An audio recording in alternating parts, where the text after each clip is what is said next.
Qualitative. Here's our learning target. Explain qualitatively that heat lost by hot objects equals the heat gained by cold objects. Now, we've already started talking about this. Again, a few important things in the learning target. First of all, explain means tell everything that we know about it. So we can't just give a one and two word answer. We really need to tell everything we know about it. Qualitatively. This means we're going to use words. So we're going to use words to explain that the heat lost by hot objects equals the heat gained by cold objects. This is known as equilibrium. Equilibrium is a big fancy word for basically balance.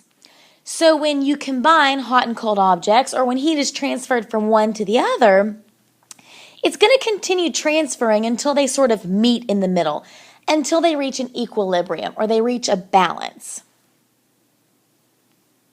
At this point, both objects will be the same temperature.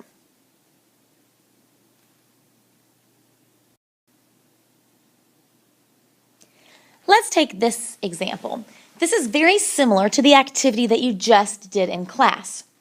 So let's say we have a metal pan, we have a plastic pan, we have a glass mug, and we have a wool hat. So we have metal here, we have plastic here, we have glass here, and we have wool here. If we leave these items in the classroom overnight, what do you think the temperature is going to be of them the very next day? A lot of you might have chosen that the wool and the plastic would be the same temperature and the metal and the glass would be the same temperature, or something similar to that. However, it's kind of tricky.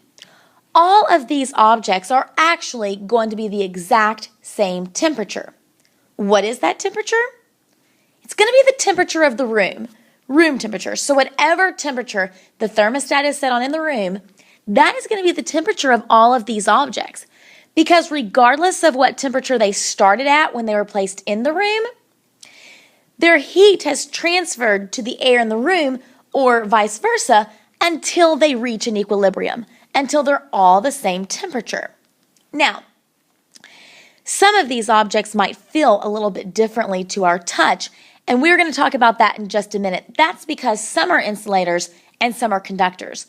But regardless of what material these items are made out of, they're all going to be the exact same temperature because they're in the exact same room and they've been here for a long period of time.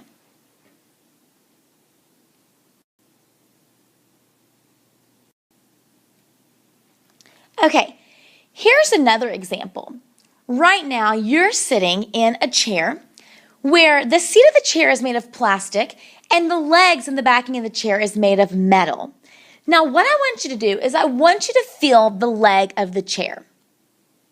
Okay, most of you guys would agree that the leg of the chair, it feels pretty cold to our touch.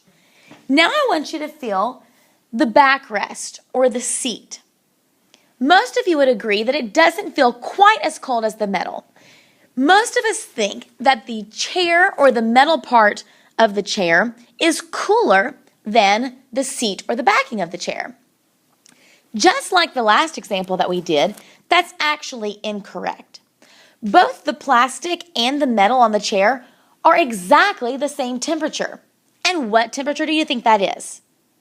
Exactly, it's room temperature. So here's the deal. The leg of the chair is made of metal. We know that metal is a conductor. And we know that conductors allow heat to transfer from one object to another one very rapidly.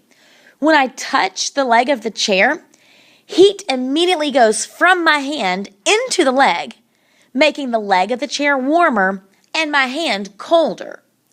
That's why it feels cool. On the other hand, the seat and the backing of the chair is made of a type of plastic. Plastic is an insulator. So when we touch that part of the chair, it doesn't feel as cool because the heat does not travel from our hand through the plastic as quickly. So our hand's not going to get as cold as fast. That is why typically metals and things like that will feel cooler to the touch even though they're in the exact same room, which means they're still room temperature.